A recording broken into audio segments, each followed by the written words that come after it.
All right, hello everyone. Got a little presentation for you here, both Mr. Beckstrom and Ms. Sharp students, on Unit 2 linkage institutions.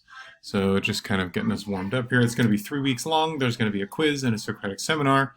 We may throw some reading your way, but we haven't totally decided what that might be yet. And what we're going to be covering is political parties, interest groups, and the media.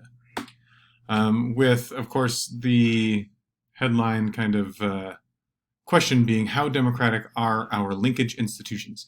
And remember, when we're talking about how democratic, it's all about using that rubric of democracy that we've been creating. Ms. Sharp's class created very recently to grade all of these different institutions that we're going to take a look at. So, first of all, what is a linkage institution? Really, they exist to answer this question here that's in green up at the top. How do people's desires get turned into public policy? So you have people and their desires and the things they want, and they have to have a way to communicate with the government. The government has to have a way to communicate with people. That's what a linkage institution is, really, just very generally, to link people with the government. The four main kind of traditionally thought of as linkage institutions are political parties, elections, media, and interest groups. We're going to cover elections a little bit differently. We're going to cover that a little bit later, actually a little bit closer to this November's presidential election. So in this unit, we're going to be talking about parties, political parties, media, mass media, and social media, as well as interest groups. The topic for today is political parties. A political party is a group of people with broad common interests who organize to win elections, control the government, and thereby influence government policies, as you can see right there on the screen. You can probably already identify the two main political parties, Democrats and Republicans. There's some old pictures for you of Obama, and then the 2012 presidential election that Obama won re-election against Mitt Romney, whose vice presidential candidate was Paul Ryan. Anyways, there's Mr. Obama being nominated. The thing that you need to know here, and which you should probably write a couple of notes on in this section, are the parts of a political party and then the functions of a political party. So I'm going to cover the 3 parts of a political party and then the functions of a political party. And then we're going to do a couple of different activities. I'm going to introduce you to a couple of different activities that you are going to do in order to kind of see which political party fits you the best. It's kind of a two-size-fits-all solution here in the United States. As to why it's a two-size-fits-all solution is a topic that we will be covering soon. Not today, but soon. So there's 3 parts of a political party: the party in government, the party as an organization, and the political party in the electorate. And I'll expand on each one of these here. So the party in government is probably the one that you're most familiar with. So if you close your eyes and think of a Republican, maybe you think of Donald Trump or Mitch McConnell or another elected Republican representative. Those would be people, the party in government. Maybe if you did the same activity to think of a Democrat, you might think of, say, Nancy Pelosi or Chuck Schumer, who are the leading Democrats in the Congress. Anyhow, they're representatives from a political party, and they win elections, and they then caucus together with other members of their own political party to form what's called a voting bloc. Right, so parties in government are powerful because they give kind of an organizing principle around which elected representatives can organize. So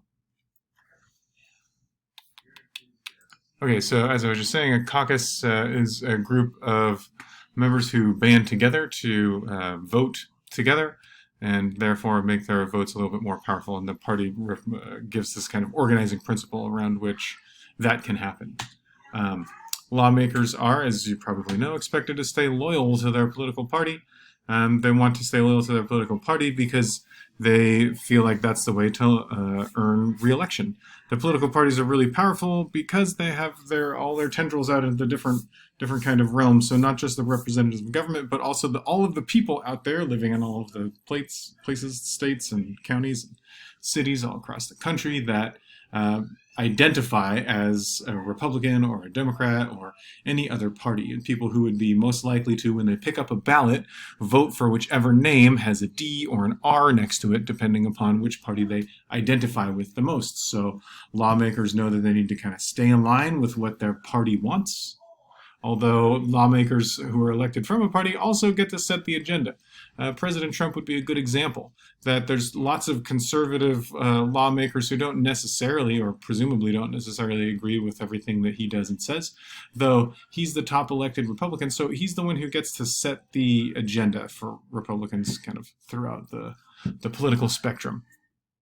Anyhow, I just mentioned this. Got ahead of myself on that bullet point. The party organization is the part of political parties that you probably haven't heard of in as great a detail. They're professional members of a political party, so they're, 5 days a week, 8 hours a day, whatever it might be, job is working for the Democratic National Committee or the Republican National Committee. And they would do things like raise money. There's a lot of raising money that goes into those kinds of things. That, if you've ever registered for an email or something like that with one of the political parties, you probably get emails like 2-3 times a week asking for money. That's kind of what they do. They ask for money, and then they decide where to spend that money. And the professional members of the political party also have some influence over the party agenda, like which policies they want to enact, kind of very broadly, though oftentimes that also really becomes the purview of the highest elected members, especially when that political party holds the White House. So, for example, there's no member of the Republican National Committee that's telling Trump what to do on policy matters. Who knows what's telling Trump what to do on policy matters, but it's no one really other than Trump himself. So, and that's pretty common when you have a party that has the control of the presidency, although the same could probably also be said on the left. Nancy Pelosi isn't really taking direction from members of the Democratic National Committee, although they do like to work, collaboratively in those situations as well. Anyhow, on we go to the party and the electorate. This would be people who you might know who associate with one party or the other. You don't have to associate with a party, of course, though the political parties want you to kind of vote straight ticket, as it says there, meaning you pick up the ballot and you look for all the D's and check all those boxes, or look for all the R's and check all those boxes, depending upon which party you associate with more. So those are the three elements of a party: party in government, the party organization, and the party in the electorate. Make sure that you know that stuff and you have some notes on those things. Rewind the video or look back in the slides to make sure that those three things are pretty clear to you, because they will appear in the quiz later on in the unit.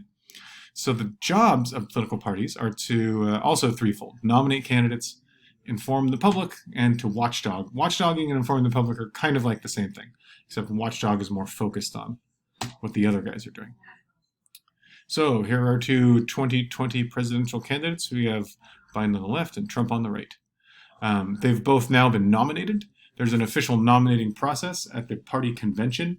You might have followed some of that over the last couple of weeks. The conventions were virtual, but often before that, of course, they happened in these big coliseums and things like that, where members of that party from all the different states would show up and they would cast their nominating votes for one of the two candidates. When we cover elections more in depth a little bit later in the semester, we'll talk more about those primary elections and how all that happens. So a party chooses a candidate for a position. In this case, it's president, but the Democratic Party and the Republican Party, as well as any other political party that's running a candidate in any race, will choose a candidate for that election. So any election, any voting that happens before the general election in November are all party specific, or helping one party or the other, or many parties choose which candidate they're going to put forth. So party leadership often endorses candidates. This was kind of a big deal in 2016 with the Democratic nomination process, where Hillary Clinton had a little bit of extra help from some friends at the Democratic National Committee. But anyways, that's water under the bridge, I suppose. Political parties want to inform the public, so like keep front of mind for people what they want to do. So vote for us, bring us to power, and we are going to do these things for you. Your standard like make a promise and keep that promise once you get in government kind of thing that politicians and political parties are often derided for not doing. So you may have heard of this if you remember in AP US History talking about political party platforms.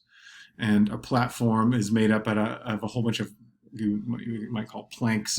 So if you imagine yourself actually building a big platform to stand on and you're using wood, you have all of these different planks that might go into the platform that the candidate is standing on, and each plank would be a certain specific policy position, right? So one of the platforms for the Republican Party, one of the planks in the platform for the Republican Party in 2016 was to limit immigration, specifically immigration of Muslim people to the United States.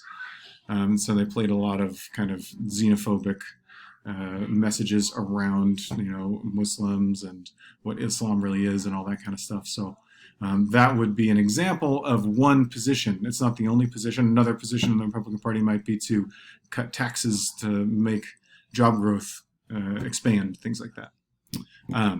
So informing the public also is about highlighting issues. So members of the political party, be they members of the party organization or elected members, most commonly elected members, try to get on TV as much as they can to get their face and their name out there, but also to put their message out there about what they want the public to know about how they're going to vote and the positions they're going to take.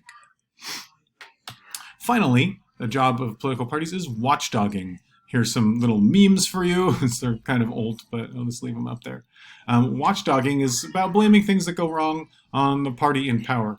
And political parties do a lot of this, but a lot of this work is also done in the media, which you might be a little bit more familiar with, say like the favorite media outlet of the Republican or the Democratic Party, kind of going out of its way to write stories that point out the things that the people in power or the people on the other side are doing that's wrong, or that they think is bad, or they think will jeopardize the public or anything like that. So, which side do you line up on? More on the left or more on the right?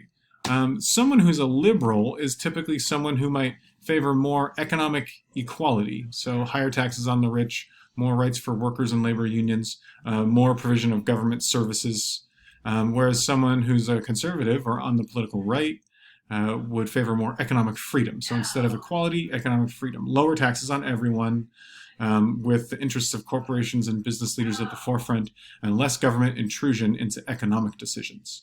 Conversely, though, the sides kind of switch with the role of government when it comes to social decisions. So conservatives want the government to stay out economically, but they want the government to be in socially. They want the government to create policies and laws that create conformity and security, policies such as pro-life policies or cultural assimilation kind of policies. Whereas on the left, you might expect to see the liberals wanting the government to stay out of people's personal lives. So like allow for pro-choice and more kind of diversity respecting policies, not say a government policy that kind of promotes one religion over another, even though that's unconstitutional. So you can see a couple of other things on the bullet point list there. And if I was to sum it up in a quote, I would say something like this. On the left, people might say, people are most often products of their circumstances and often need a hand up, especially when coming from a difficult situation. Whereas on the right, someone might say, what happens in your life is mostly up to you. People make their decisions and I shouldn't have to pay for them. Which one of these describes you more? Maybe neither one of them describe you more. Those are just words that I thought up off the top of my head that I think kind of encapsulate a kind of political left and a political right ideology. What you're going to do is to take a look at two different little quizzes. There's the political ideology quiz, which is going to expand beyond this left-right spectrum. We're going to take a look at social and economic spectrum. So I'm almost out of time. I'm a little screencast here, so I'm going to go a little bit more quickly through this. There's a social political spectrum and there's an economic spectrum, and you can be conservative or liberal on that spectrum and get placed in this kind of quadrant. So here's the example of that quadrant: conservative, liberal, and the bottom left, upper right, libertarian, and authoritarian. Authoritarian left is kind of like communism. Anyhow, if you're wanting to take a closer look at any of those slides, you can click through them through the attached link. You're going to go to politicalcompass.org, as your worksheet says. Here's an example of where the Political Compass rated these candidates in the 2016 general and primary election. And you're also going to go through and do what's called the Pew Political Typology Survey. So there's two surveys for you to do. You're going to do your own results and reflect on those, and then you're going to get somebody else in your family to do it and get them to